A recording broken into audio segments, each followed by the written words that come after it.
আসসালামু আলাইকুম এভরিওয়ান। আশা করি আপনারা সবাই অনেক ভালো আছেন।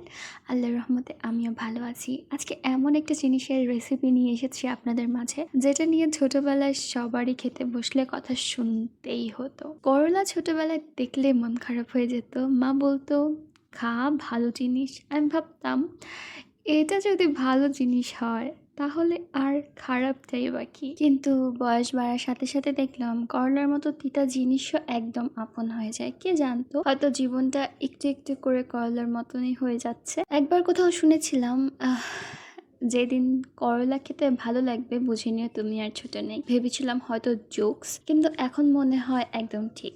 তবে জীবন থেকে তিতা ভাব সরাতে না পারলেও করলা থেকে কিন্তু সহজেই তিতা ভাব সরানো যায়। সেই টিপস সহই আজকে করলার ভর্তার রেসিপি শেয়ার করব আপনাদের সাথে। প্রথমেই আমরা করলাটাকে হাফ করে কেটে নিয়ে তার ভিতর থেকে বিচিগুলো বের করে ফেলে দিব। তারপরে একটু পানি গরম করে তার মধ্যে লবণ দিব, আর যখন পানিতে বলক আসবে তখন তার মধ্যে আমরা করলাগুলো দিয়ে দিব। 5 মিনিটের মতন বয়েল হয়ে আসতে যখন করলার কালারটা চেঞ্জ হয়ে যাবে তখন বুঝে নিব যে সিদ্ধ হয়ে গেছে। তারপর পানিটা ঝরে ফেলে দিয়ে আবার কড়াইয়ে হালকা একটু সরষের তেল দিয়েছি আমি, আপনারা যে কোনো তেল ইউজ করতে পারেন। কড়াইটাকে হালকা করে ভেজে নিব।